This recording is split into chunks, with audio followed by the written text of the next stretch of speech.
இன்னைக்கு ரொம்ப simple and டேங்கியான orange வச்சு ஒரு சூப்பரான அல்வா ரெசிபி தான் செய்ய போகிறோம். இது ரொம்ப ஈஸியாகவே செஞ்சிடலாம். ரொம்ப மினிமல் இன்க்ரீடியன்ட் தான் தேவைப்படும். இந்த ஆரஞ்சு அல்வா செய்கிறதுக்கு ஃபர்ஸ்ட் ஒரு மிக்சிங் பவுலில் நான் 1 கப் கார்ன்ஃப்ளவர் எடுத்துக்கிறேன். அதே கப் அளவுக்கு பவுடர் சுகர் ஆட் பண்ணிக்கிறேன். நீங்கள் எவ்வளோ கார்ன்ஃப்ளவர் ஆட் பண்ணுறீங்களோ அதே அளவுக்கு பவுடர் சுகர் ஆட் பண்ணிக்கோங்க. ஒரு பிஞ்ச் அளவுக்கு உப்பு ஆட் பண்ணி நான் 2 ஆரஞ்சோட ஜூஸை தண்ணி சேர்க்காமல் எடுத்து வச்சுருக்கேன். அதையும் இதில் ஊற்றிட்டு ஒரு விஸ்க் வச்சு நல்லா கலந்துக்கலாம்.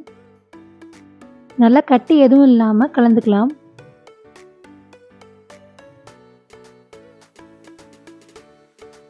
இப்போது ஸ்டவ் ஆன் பண்ணி நான் ஒரு பேனில் இப்போ நம்ம செஞ்சு வச்சுருக்க மிக்சரை ஊற்றி எல்லாத்தையும் நல்லா கலந்துக்கிறேன். கிண்டிக்கிட்டே இருங்க, அடி பிடிக்காமல். எல்லாம் மிக்ஸ் ஆகி நல்லா திக்கான கன்சிஸ்டன்சி வரும்போது நான் கொஞ்சமாக பட்டர் ஆட் பண்ணிக்கிறேன்.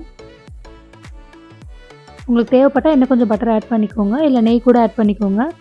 இப்போ நான் கட் பண்ண கேஷ்யூஸ் ஆட் பண்ணி எல்லாத்தையும் நல்லா மிக்ஸ் பண்ணிக்கிறேன்.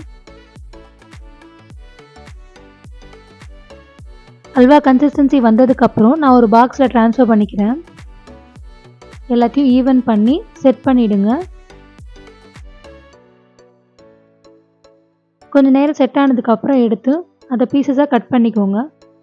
ஃபைனலி கட் பண்ண பீசஸ் மேலே கொஞ்சமாக சுகர் ஸ்ப்ரிங்கிள் பண்ணி அதை சர்வ் பண்ணிங்கன்னா அட்டகாசமாக டேங்கியாக ஒரு அல்வா ரெடி ஆகிடுச்சு. நீங்களும் கண்டிப்பாக ட்ரை பண்ணுங்கள்.